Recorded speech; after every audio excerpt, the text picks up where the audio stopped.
हरीश की एक पत्नी थी जो बहुत बोलती थी और वो उसके ज्यादा बोलने से बहुत परेशान था। हरीश को पता चला कि जंगल में एक महात्मा आए हुए हैं। वह अपनी पत्नी को उनके पास लेकर जाता है और कहता है कि मुनिवर, कृपा करके आप इसे समझाइए, ये बहुत बोलती है। मेरे मना करने के बाद भी इसका दिन भर इसका मुंह चलता ही रहता है। मैं इसे कितना समझाता हूँ कि कम बोला कर, चुप रहना सीख, लेकिन नहीं, और हर बार इसकी वजह से लड़ाई होती है। महात्मा मुस्कुराए और बोले, मैं तुम्हें इस बात को एक कहानी की मदद से समझाता हूँ। मेरा गुरु का एक शिष्य था जो बहुत बोलता था। वह हर समय इधर उधर की बातें करता था और कभी शांत नहीं रहता था। जब वह दान लेने के लिए जाता तो हर घर से एक नई कहानी लेके आता और आश्रम के दूसरे शिष्यों को सुना था, और एक शिष्य की दूसरे से बुराई करता, चुगली करता और दूसरों के सामने अच्छा बनने का प्रयास करता और खुद के मुंह से ही खुद की तारीफ करता रहता और हमेशा खुद को गुरु के सामने सबसे बुद्धिमान और उत्तम साबित करने का प्रयास करता। वह खुद को सभी शिष्यों से अलग और श्रेष्ठ मानता था। उसका कहना था कि मैं एक आमिर घर का बालक, अगर मैं चाहता तो एक आरामदायक और सुविधाओं से भरा जीवन जी सकता, लेकिन मैं वह सब छोड़कर यहाँ आ गया क्योंकि मुझे खोज करना, खुद को जानना है, जीवन को जानना है। एक दिन गुरु ने आश्रम के सभी शिशुओं को बुलाकर कहा, आप सभी को अगले 1 महीने के लिए कोई न कोई संकल्प लेना होगा। इससे आपकी संकल्प शक्ति मजबूत होगी और आप में आत्म शक्ति का संचार होगा। आप सभी अपने सामर्थ्य के अनुसार कोई भी संकल्प ले सकते हैं, और यदि 1 महीने से पूर्व आप में से जिसका भी संकल्प टूट जाएगा तो वह अपनी पुरानी दिनचर्या में वापस आ सकता है। सभी शिष्यों ने अपनी शक्ति के अनुसार संकल्प लिए और गुरु को अपने अपने संकल्प के बारे में बताकर वहां से चले गए। लेकिन वह शिष्य जो खुद को सबसे अलग दिखाना चाहता था, वह सीधे गुरु की कुटिया में पहुंच गया और बोला, मैं कोई छोटा मोटा संकल्प नहीं लेना चाहता, बल्कि खुद की ही जैसे एक और महान संकल्प लेना चाहता हूँ। कृपया आप ही बताएं मुझे क्या संकल्प लेना चाहिए। उसकी यह बात सुनकर गुरु मुस्कुराए, बोले, क्या तुम मेरे द्वारा दिए गए संकल्प को पूरा कर पाओगे? क्या तुम्हारे लिए उसे पूरा करना संभव होगा? शायद नहीं, वह तुम्हारे लिए संभव नहीं, तुम उसे पूरा नहीं कर पाओगे, इसीलिए तुम खुद ही कोई संकल्प ढूंढो। शिष्य ने कहा, नहीं गुरुदेव, आप जो भी संकल्प मुझे देंगे मैं जरूर उसे पूरा करूं। गुरु ने कहा, ठीक है, तो तुम अगले 1 महीने तक चुप रहो, मुंह से एक शब्द भी नहीं निकालोगे, यही है तुम्हारा संकल्प। शिष्य ने कहा, गुरुदेव, ये भी कोई संकल्प है? ये तो बहुत ही आसान है। आप कोई संकल्प दीजिए जो मेरी योग्यता के बराबर हो। गुरु ने कहा, पहले तो तुम इस संकल्प को तो पूरा करके दिखाओ। शिष्य ने गुरु की बात मान ली और वह उसी समय चुप हो गया और पलटकर कुटिया से बाहर चला गया। उसे चुप रहना बहुत आसान लग रहा था।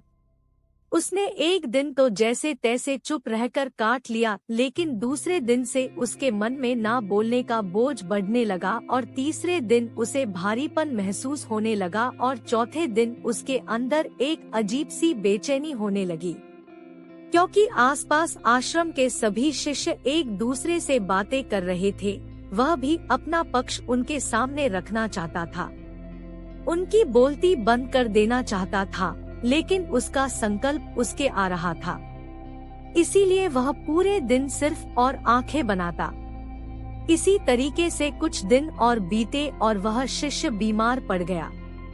उसका सिर फटा जा रहा, उसका खाने पीने तक का मन नहीं था, वह सिर्फ बोलना चाहता था। वह गुरु के पास गया और उनके सामने बैठकर लिखकर उन्हें बताया, गुरुदेव, मैं बोलना चाहता हूँ, बिना बोले मुझे सांस नहीं आ रही है, मेरा दम घुटता जा रहा है, मैं अंदर ही अंदर पागल हुआ जा रहा हूँ, मैं क्या करूँ? संकल्प तो डर दूं क्या? ये पढ़कर गुरु मुस्कुराए और बोले, मैं संकल्प रहने के लिए नहीं होते, लेकिन जो अपने संकल्प को पूरा कर लेता है वह अपनी आंतरिक शक्ति को बढ़ाता है, और जो अपनी आंतरिक शक्ति को बढ़ा लेता है वो समाज और जागृति की राह पर आगे बढ़ जाता है। संकल्प का लेना भी तुम्हारे हाथ में था और इसे तोड़ना भी तुम्हारे हाथ में है। तुम्हारे बहुत से भाई अपने संकल्प को तोड़कर अपनी पुरानी दिनचर्या पर वापस आ चुके हैं।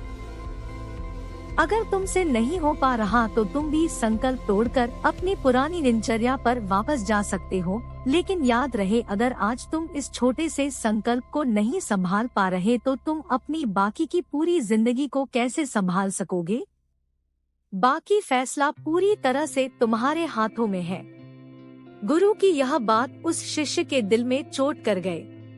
वो बिना कुछ बोले वहाँ से वापस चला गया और खुद को अपनी कुटिया में बंद कर वह केवल अपने जरूरी कामों के लिए ही कुटिया से बाहर निकलता।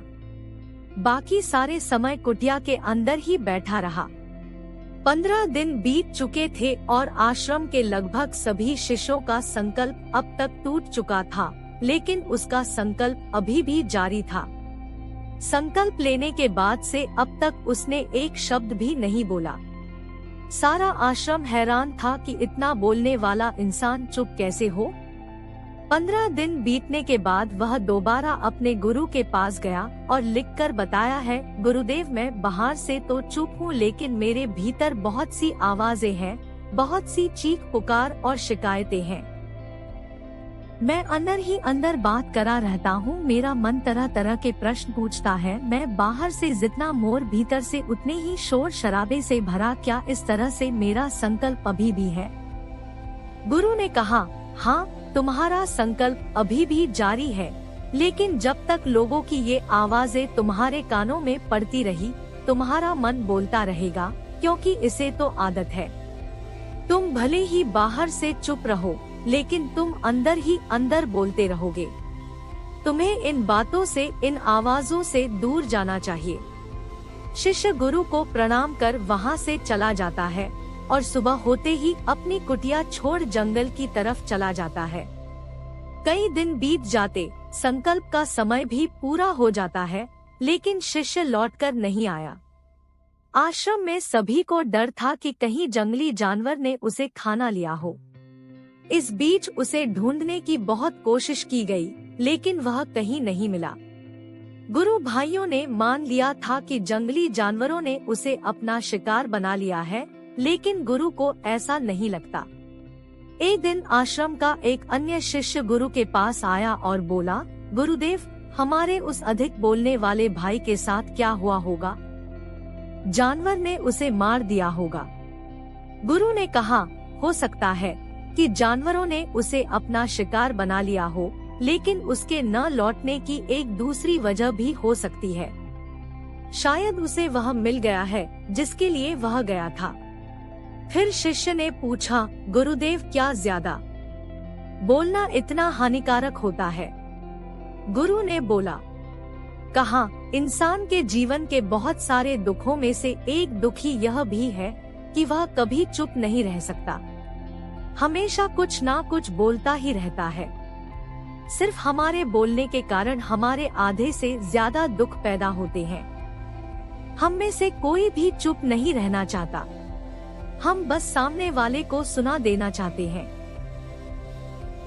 जो भी हमारे मन में है सब निकालकर उसके मन में बैठा देना चाहते हैं, उसे समझा देना चाहते हैं कि देख, तू गलत है और मैं सही। इस तरीके से सुनने और सुनाने का ये काम जिंदगी भर चलता रहता है। लेकिन इस नासमझी में हम अपना समय, अपना जीवन, अपनी समझ और सबसे महत्वपूर्ण और कीमती पल जो जिए जा सकते हैं, जिनको अनुभव किया जा सकता है, जिनमें आनंद को प्राप्त किया जा सकता है, ये सब खो देते हैं। लेकिन इसके बदले हमें मिलता क्या है? कुछ नहीं, सब व्यर्थ और बर्बाद हो जाता है। शिष्य ने पूछा, तो फिर इसका समाधान क्या है? गुरु ने कहा, पूरी जागरूकता के साथ अपने विचारों को देखना यही एकमात्र तरीका है। सारी मानसिक समस्याओं का वर्तमान में रहकर चिंतन करना। पूरी जागरूकता के साथ अपना काम करना जिंदगी में चमत्कारिक बदलाव ला देता है। उसके बाद वह शिष्य गुरु से अपने प्रश्नों का उत्तर पाकर उनको प्रणाम करके वहां से चला गया। उस शिष्य को आश्रम छोड़कर गए 3 महीने का समय बीत चुका था, लेकिन उसकी कोई खबर नहीं। अब तक तो सभी गुरु भाइयों ने भी उसके वापस लौटने की उम्मीद छोड़ी, लेकिन एक दिन वह आश्रम लौट आता है। लेकिन अब वह नहीं था जो यहाँ से गया था, वह कुछ और ही बनकर वापस आया था। उसके अंदर एक गजब का बदलाव महसूस किया जा सकता था। उसके चेहरे पर एक गजब का ठहराव और आंखों में बनी शांति थी। आश्रम में आते ही सभी गुरु भाइयों ने उसे चारों तरफ से घेर लिया और बातें करने लग गए। वह भी अपने गुरु भाइयों से बातें करने लगा। उससे बात करने वाले सभी ने यह अनुभव किया कि अब वह पहले जैसा उतावला और बातूनी नहीं रह गया था। उसके मुंह से एक एक शब्द बहुत ही सुलझे हुए और मधुरता के साथ निकल रहे थे। थोड़ी देर तक गुरु भाइयों से बात करने के बाद वह सीधा गुरु की तरफ चला गया। उसने गुरु के चरण छुए और कहा, गुरुदेव, क्या मैं अभी मौन? क्या अब भी मेरा संकल्प जारी है? गुरु ने कुछ देर तक शिष्य की आंखों में पड़े ध्यान से देखा और कहा, हाँ, तुम अब भी मौन हो। तुम्हारे मुंह से एक भी शब्द निकल नहीं रहा और तुम्हारा संकल्प अभी भी जारी है। शिष्य ने कहा, गुरुदेव, जब मैं आश्रम से गया तो मैं मुंह से तो चुप था, लेकिन मेरे अंदर बहुत सी आवाजें थी। मन में बहुत से प्रश्न थे और वह बंद नहीं हो रहे थे, तो मैं जंगल में चला गया, इस उम्मीद से कि वह मुझे शांति मिलेगी और मेरे मन की बकबक कम हो जाएगी। लेकिन मैं जितना एकांत में जाता गया, मेरे अंदर की आवाज उतनी ही तेज होती गई। मेरे भीतर की पुरानी से पुरानी आवाज मुझे सुनाई देने लगी। तब जाकर मैंने महसूस किया कि मैं कितना गलत कर रहा था। जब मैं अपने परिवार वालों, दोस्तों को और गुरु भाइयों को बुरा भला कहता था, तो उस समय मुझे लगता था कि मैं सही कह रहा हूँ। जब मैं गुरु भाइयों की एक दूसरे से चुगली करता था और उनका मजाक बना था, तब भी मुझे यही लगता था कि मैं उनसे बेहतर हूँ और मैं सही कर रहा हूँ। लेकिन उस दिन मैंने पहली बार महसूस किया कि मैं कितना गलत बोलता था। काफी दिनों तक ये आवाजें, ये शिकायतें मेरे अंदर चलती रही, लेकिन धीरे धीरे करके एक दिन ये सारी आवाजें मेरे अंदर से समाप्त हो गई। अब मैं भीतर से भी मौन हो गया। उस घने जंगल में बाहर से कोई बोलने वाला था नहीं और भीतर कोई आवाज बची ही नहीं थी, और मैं उस दिन पहली बार मौत का सही अर्थ समझा। मेरे चारों तरफ बहुत शांति थी। हालांकि अभी भी कुछ आवाजें आ रही थी जो पहले भी आती थी, लेकिन मैं उन्हें सुन नहीं पाता था। बराबर वह सभी आवाजें मुझे स्पष्ट रूप से सुनाई दे रही थी। हवा के चलने की आवाज, चिड़ियों के चहकने की आवाज और पानी के बहने की आवाज, ये सभी आवाजें मैंने पहली बार पूरे होश पूर्वक सुनी। अपने चारों तरफ इतनी शांति मैंने पहले कभी महसूस नहीं की थी, तो इस शांति को भंग करने के लिए मैंने पहली बार अपने मुंह से कोई शब्द निकाला। मैं चिल्लाया, हे ईश्वर, ये कैसी शांति है? सभी कुछ इतना शांत क्यों है? ऐसा क्या हो गया? लेकिन मेरे चिल्लाने के बाद भी शांति भंग नहीं हुई। सब कुछ पहले जितना ही शांत था, बाहर भी और भीतर भी। हे गुरुदेव, मैंने अपने गुरु भाइयों से बात की, मैंने आपसे बात की, मैं बोल रहा हूँ, मैं चल रहा हूँ, मैं सब कुछ देख रहा हूँ, लेकिन मैं अपने भीतर एकदम एकांत में हूँ। मौन में भीड़ में होता हूँ तब भी भीतर से अकेला एकांत में होता हूँ। जब मैं खुद में भी शोर करना चाहता हूँ तब भी एकांत में ही होता हूँ। अब सब दिखाई पड़ने लगा है, सब सुनाई पड़ने लगा है। गुरु ने कहा, जब तक हम बाहर की तरफ बोलते रहेंगे, भीतर अशांति ही रहेंगे।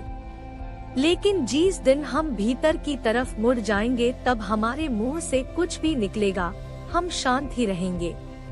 दुनिया में जितनी भी बुराइयां हैं, ज्यादातर हमारे बोलने से ही उत्पन्न हो, क्योंकि हम चुप रहना नहीं चाहते। हम जितनी जरूरत है उससे कहीं ज्यादा बोलते हैं। हम सामने वाले को सुनना नहीं चाहते बल्कि उसकी बोलती बंद कर देना चाहते हैं। उसे समझा देना चाहते हैं कि मैं कौन, मैं क्या कर सकता हूँ, और यही हमारी जिंदगी का मकसद बनकर रह जाता है। हमारी सारी ऊर्जा व्यर्थ के बोलने में बर्बाद होती। ऐसे ही समाज में लोगों का जीवन दुखों से भर जाता है, जो हमेशा एक दूसरे को सुनाने में लगे रहते हैं। कभी एक दूसरे को सुनना नहीं चाहते, समझना नहीं चाहते, और चुप रहना तो उन्होंने कभी सीखा ही नहीं, क्योंकि चुप रहना उन्हें छोटा महसूस करवाता है। दुनिया की सभी लड़ाइयों का कारण हमारा बोलना ही है, इसलिए हमें सिर्फ उतना ही बोलना चाहिए जितना जरूरी हो, क्योंकि व्यर्थ का बोलना ऊर्जा को नष्ट करना है, और यह बोलना ही हमें कभी अपने भीतर की ओर लौटने नहीं देता, क्योंकि यह हमें बाहर की ओर खींच कर रखता है, और बाहर है ही क्या इस संसार के अलावा। लेकिन अगर अपने भीतर के संसार की ओर मोड़ना है तो इस मुंह को बंद ही रखना चाहिए। इसीलिए जितने भी बुद्ध हुए, आत्मज्ञानी हुए, वह सभी एकांत की ओर भागे, ताकि उन्हें ज्यादा ना बोलना पड़े, ज्यादा सुनना ना पड़े।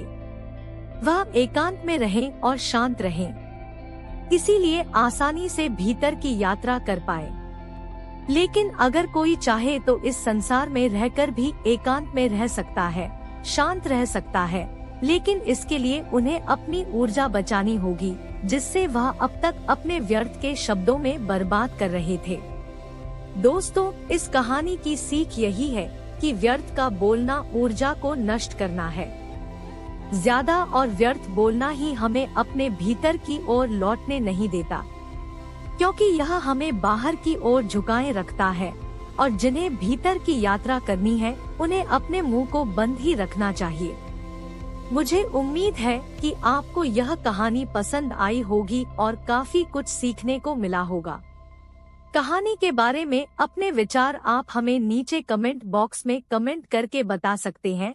बाकी अगर ये कहानी आपको अच्छी लगी हो तो इस वीडियो को लाइक करें, और ऐसी और कहानी सुनने के लिए SR स्टोरी रिया यूट्यूब चैनल को सब्सक्राइब करें। तब तक मिलते हैं हम आपसे ऐसी ही एक और प्रेरणादायक कहानी के साथ अगले दिन। धन्यवाद।